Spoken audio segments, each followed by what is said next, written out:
All right, let's move on. Our main topic for the day. Here we are with another somber one. I feel like we're always talking about something sad. In this case, it's more anger-inducing than sad. What would you say? Yeah, I think so. I think most people are pretty angry about it. But yeah, to let the listeners know what we're talking about, basically in Alabama, a law was rolled out that pretty much banned abortion. Yeah, there's like nuances to it. It's not literally that. It's not just abortions are out, but it pretty much is abortions are out, including in the case of incest and rape. So that's as dramatic as you can get, as hard-lined as you can get when it comes to banning abortion. I guess where it angers me is at the end of the day, when it comes to abortion issues, I don't understand why pro-life means you can't allow somebody to have a choice. You can be pro-life and want that for yourself and want that for those around you and perpetuate that thought for those around you, but not strip those who are not necessarily on the same page as you of that choice. Like, especially when it has nothing to do with your body or anything that is going to affect you personally. I just never get laws or, mindsets that are on that vein. Yeah, I mean, I think it's one of those things that people will always argue about and always be an issue. I don't really think there's a clean solution because it goes back to, essentially the argument goes back to what is a life? When can a life be recognized? That's true, and yes. As much as I'm definitely with the pro-choice of I don't really want you telling someone what they should do with their bodies, right? Especially when it's a bunch of men throughout the process and literally women don't get a fair say in this. Yeah. I also do understand the trickiness of they're not coming from a perspective of I don't look at them as they're wrong. I just look at it as no side is right. There is no right answer. It's really just a matter of there's no right answer. So what's the best answer? What's the answer because essentially we're trying to apply a broad stroke for everyone. I guess to contextualize what you're saying a little bit more, you're saying that we don't know really where life starts, right? Because with a lot of these pro-life movements, it's once you have a heartbeat, that's a life, and I'm protecting a life. But it's on the other end, it's not a viable life in the sense that if it it's not a human, it just happened. It's not fully fledged human. If it came out the way it is right now out of the womb, it's not a person. There's not, I guess a soul there, but I could understand those who would maybe disagree with that. Fair enough. But that's why it's never I think you're wrong, or you should not be pro-life, or you should not want, you should not want the removal of abortion in your life and and those around you. It's, again, for me, it goes back to, why must you force feed others that aren't agreeing with you to agree with you? Because I'm not going to force feed you to say, yes, you should, promote abortion in your world. I just don't get that. It doesn't make sense. It is a funny thing, but at the same, so you don't think that there should be laws that govern stuff like this?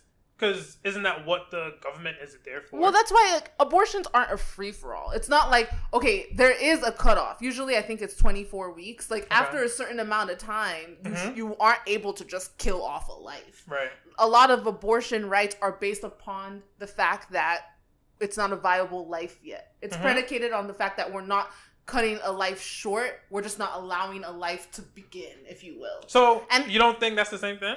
But that's a more nuanced philosophical. But that's what I'm saying. I feel that's the argument.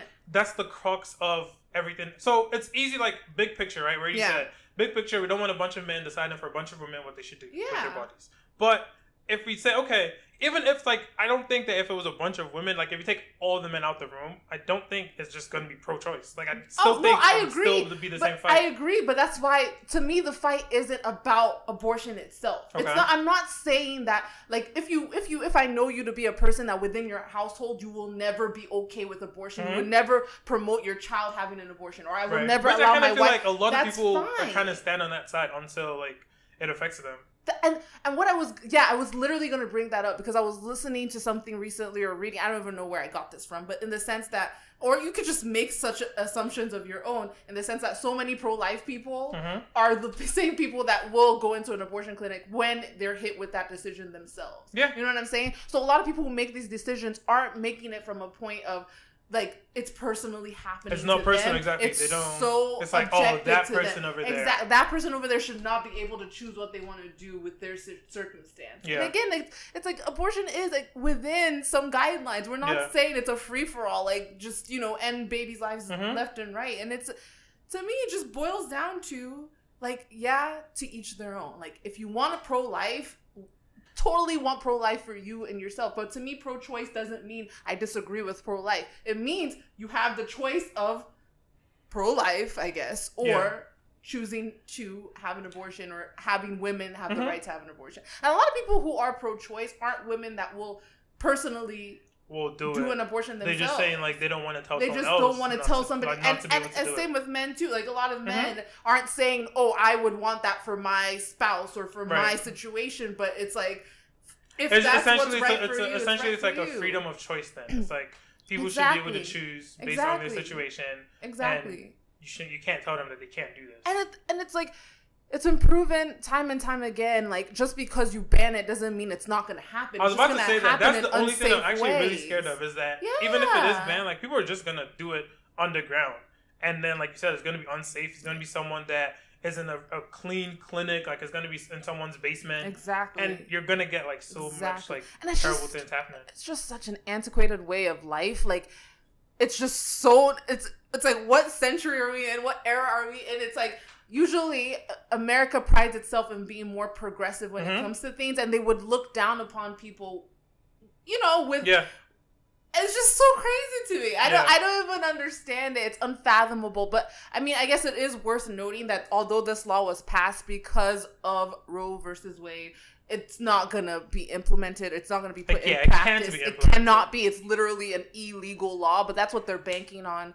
They're hoping that it gets up to the Supreme Court through several appeals. And then because we now have, a more Republican-leaning bench, there's a chance that they will overturn the law that allows abortions to be legal now. So the idea behind it is not that Alabama literally is going to implement this law. They just want it to, start that domino effect. Essentially, they want to implement the law, but they can't because it's illegal. So the plan is to go up to the Supreme Court, and they think that this is the only time they're going to be able to do it. Because so they're trying to do it. However many, I think like 40 years in my mind, now. I'm like, it's kind of scary because if they decide, because that's the one thing also, the Supreme Court has the choice. So they can decide to not take the case. But which is what most people think that, actually I heard that most people think they're not going to take it. Really? Why wouldn't they? Well, given how divisive of a thing it is. I think usually that's probably why they wouldn't want to. But that's usually the Supreme Court has to come in when it is such a divisive thing to make that decision for the country. I don't know if you know this, but if the Supreme Court decides not to take the case, doesn't it just die? Well, pretty much, the appeals will just continue. I feel like it will just continue. Well, it goes up to a certain point. Exactly, but the Supreme Court can say we don't even want this case. Take it away. So doesn't that make it? I think, if I'm not mistaken, I don't think forever. No, not forever. But I think if they decide not to take the case, then the law cannot become it can't become a law. So it's just. But that's what I'm saying. I think the process will just continue until they. I don't know if it's like they cannot take the case and it just end there forever. You know I think what I'm that's saying? how I feel like it has to, or maybe it's like every time a new justice comes in, that's when they can try it. I have no idea. I don't think it's about a new justice, but I do think, of course, if this set of people decide not to take the case, then it's probably not going to change until a new justice. Until there's a change. That's what I'm saying. So I'm saying, it's not going to not ever come up again. No, I'm not saying it'll never come up again. But I'm case. saying, if they don't take the case, then for the foreseeable future, it's not an issue. But how long would that be? I'm wondering, when would they have? Because I'm assuming you can't just keep saying no. We're not going to. I'm assuming that you can't keep saying no. We don't want the case. I guess you can, yeah. You basically say we don't think this is a case that we should rule on. Roe v. Wade already exists. Leave us alone. That's true. Because essentially take cases they think that they want to relook at. Especially if the country doesn't want it to. Yeah, I think the country's still divided. Them taking a case would be them having a political agenda, which I think is the other reason they probably are not going to want to take it. Usually the Supreme Court is in place for such hot button like debates like but this. They don't want to be when political. it comes to gay marriage, they had to make a ruling because the states were so divided. When it came to desegregating schools, they had to make a ruling. I feel like if there was ever a situation where they have to stand in, it's a case like this. Except I feel like in those cases, it felt like, I don't know how true this is, but it felt like the overwhelming pressure was that they should take the case. That's what I'm saying. In this situation, I feel like the overwhelming pressure is that they should not take the case. But we're also speaking from, I would say I'm speaking from an incubated. Of course, I mean we always. So I feel like it probably is a lot more divisive than you would think. Of course, no. I mean, of course. Or in the sense that it's maybe more of a 50-50 thing. You know what I'm saying? I know it seems like it skews more on our end, but I don't live beyond the So let's put ourselves in their shoes. If you were on that, what's the word? On the board? No, not board. If you're one of the justices. On the bench, there we go. Would you want to take the case? Forget about your politics, like just in general. Would you do you think? Well, yeah, because I would honestly, I think that's what they're there for. They're there to take the hard cases where it's like the states can't make decisions like this for themselves. That's your job description, to be the law of the land or to create the law of the land. If I was on there, I feel like I would just be like, guys, we already ruled on this. We don't, because essentially you're gonna have to go back into Roe v. Wade, and then. But you told me to eliminate political viewpoints. No, of course, if it was, if I, with my political bias, of course I would be like, no, I don't want to touch that with a 10-foot pole. But if I was just speaking from, this is my job description, this is what I'm being, paid to do. I'm appointed for this reason and this reason alone. Then I would be like, I kind of got to take the case. Yeah, I mean, I would think that. I hope they don't take it, because if they do take it. It would be a surprise if they ruled against it, right? If they take it, we expect them to say yes. To uphold it? No, would it be a surprise? Because right now, there's 5 justices who would say... No, I think we're saying the same thing. I'm saying, if they choose to take it, I think they're going to keep the abortion law, the new one. Oh, the new one. They'll go against Roe v. Wade. They'll change Roe v. Wade.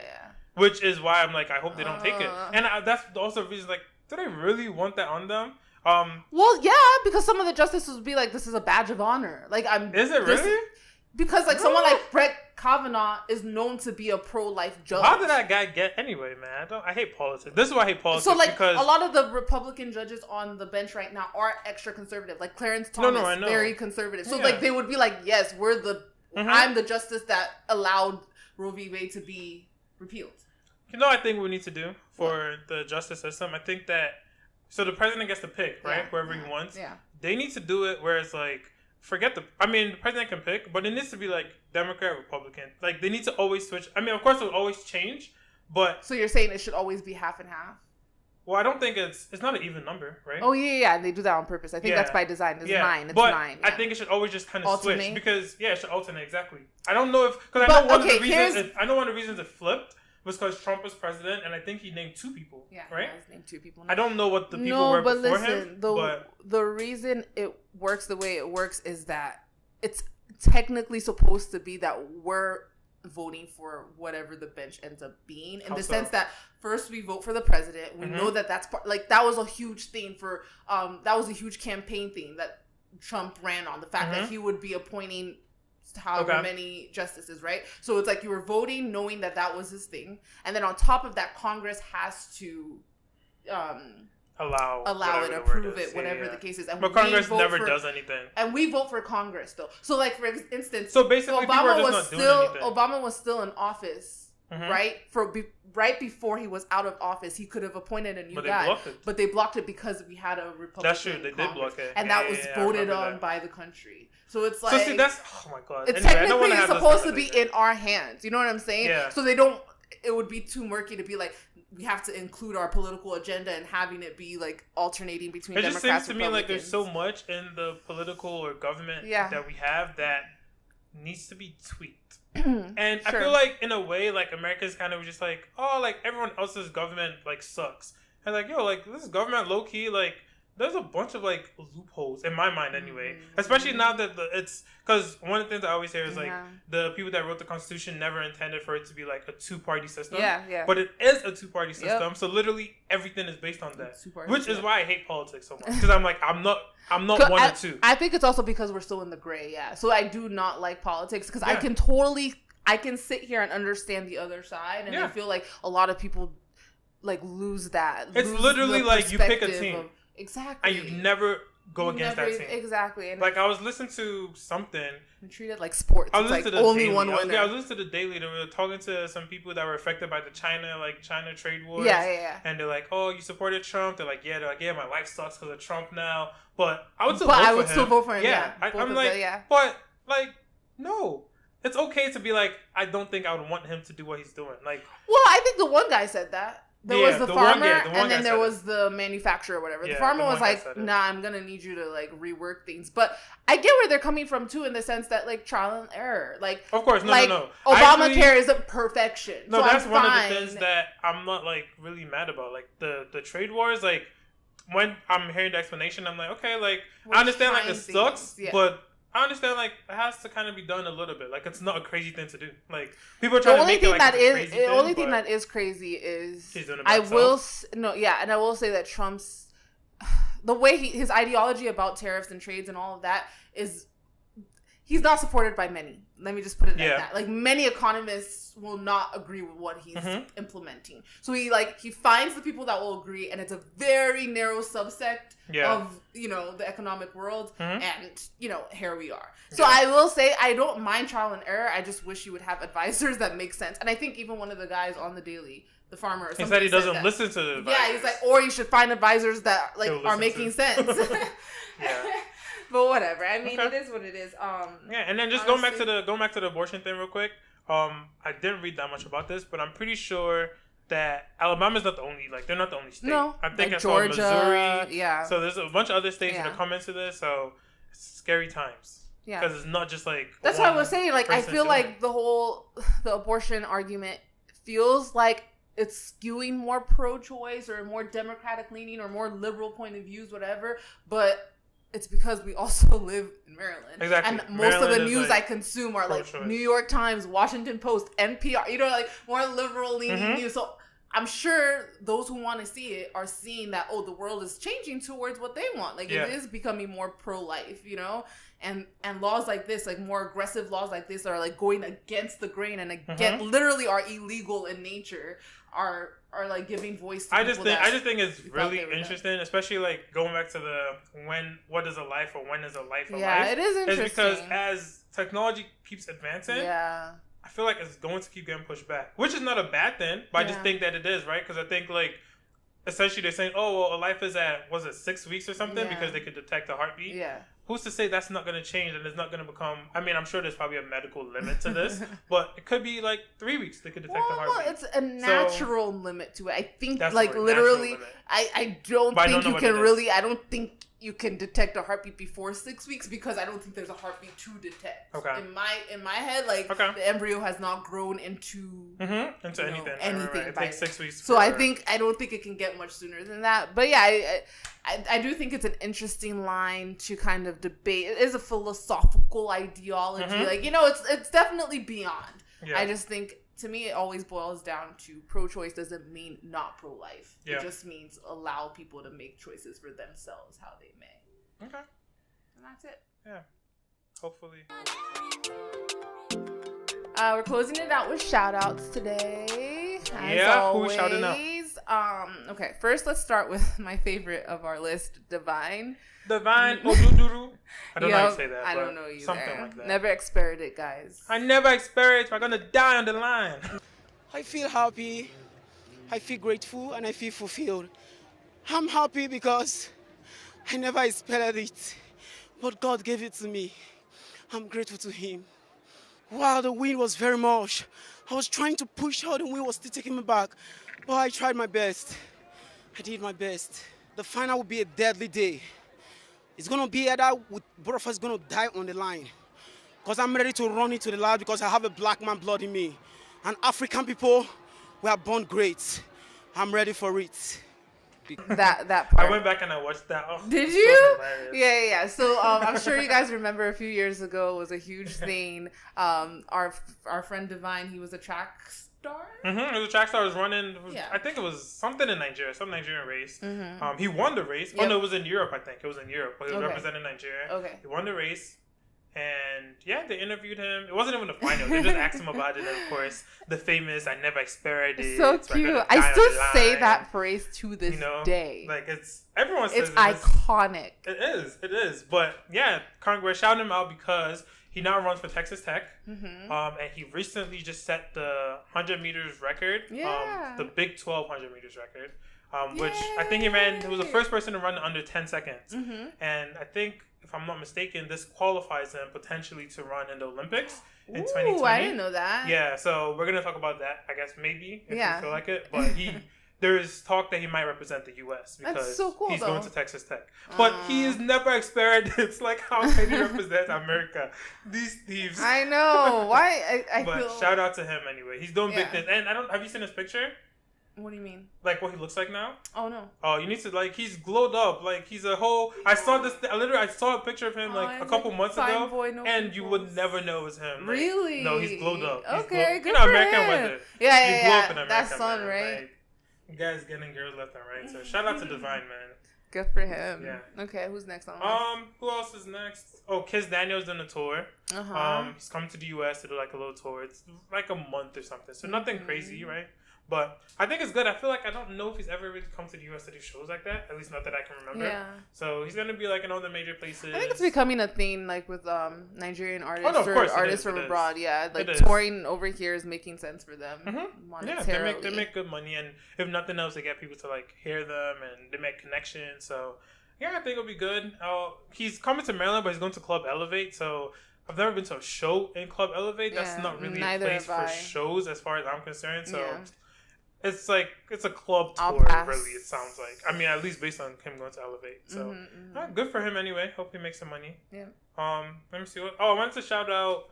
so I think the Cannes Festival, the movie thing, Cannes. Come on. Say it? Have some culture. Say it? It's just Cannes Film Festival, yeah. Okay, but there's N-E-S. It's silent. They don't know how to spell, just French people. But anyway, yeah. At least you didn't say Canes. No, I mean, come on now. There's 2 N's. I know how to read English. Okay, so they're having their festival... I think it's probably this week. It's coming up soon. Yeah, it's coming up pretty quick. Yeah, so it's one of the premiere festivals where a lot of big movies come out of that. Yeah. So there's an African, Matsi Diop. She's from Senegal. She's the first black woman to be competing as a director, right? As a director to be competing in there. So shout out to her. The movie's called Atlantics. So hopefully we're gonna get it in the US. Super dope. Sounds like a really good movie. Yeah. So yeah, that's all I have, I think. I can't think of anything else I want to shout out. I think we can round it out there for the week. Yeah. Anything happening this week? You ask me that every week, and I don't know. I just go to work, put in my 40 hours plus a lot of times, and keep it moving. How about you? I don't know. I'm trying to think. I feel like there was something I wanted to say that's going on this week. Ramadan is winding down a little bit. I think we're on the second half. We're on the second half. We're halfway through. It's not winding down. It's winding down in the sense that we're on the other half of it. Is that winding down? That's literally halfway. Well, did you say 14? 15. Yeah. No, winding down in the sense that we're going to be on the other half. Hump day? Wednesday? No, winding down is when you're 7 more days. Okay, sorry. We're moving on to the other half of the 30 days. So we're moving from the beginning of it where it felt like it was still new. Now this is where you hit your stride. Now is the place you're woof. Yeah. And now it's okay, now it's more like the countdown is really, coming. Yeah, I don't know. That's how I see it. But anyway. That's a good outlook. Positive. That's it. Did you remember what it was? No, I didn't. I didn't remember what it is. But I'm going to what's it called? Trifecta. Did you hear Trifecta? I mean, I've heard a lot about it. I've seen the promos. I'm going. When is it again? The 30th? Saturday coming up. It's this Saturday? Yeah. Okay, I wasn't that hip. Clearly. I'm going. There's a couple artists that are coming that I actually know. So I'm hype. Oh, really? I'm yo, I know these people them? Because I just I know their music. Are they local or? I assume they're local, but I really don't know. I don't know. One of them is Hamid Do. He has one song I really like. It's called Wazy. It's a good song. Hamid Do. So he's coming. I know him. And then there's another person, Last Giddy. Sound familiar? Last Giddy, he has a couple songs I know that I like. He had a song with Did it just pop up on your Spotify or something? No, Last Giddy, I think I know him because he had a song with Olamide. Okay. Is one of his managers for Who? Last Last Giddy? Really? Yeah. Okay, shout out to Maiwa. You do know him? I know Last Giddy. I probably, I don't know. I don't keep names Feyi in don't my keep track of anything. I don't keep track of names. But I know him. There's I think it's 5 people performing, but those are the 2 I know. So That's cool though. I'm sure it'll be really nice. Yeah, A nice hopefully. event. I like it. I mean, it's a local event, our people. I do like stuff, patronizing our local friends here. We should. That's how it's supposed to be. Yeah. In like a couple years, that's gonna be the big events. I guess it'd be like, oh, I remember when it was a small event. I need to buy me a ticket then. All right, that's it. Mm-hmm. See you guys next week. Have a Bye. good week.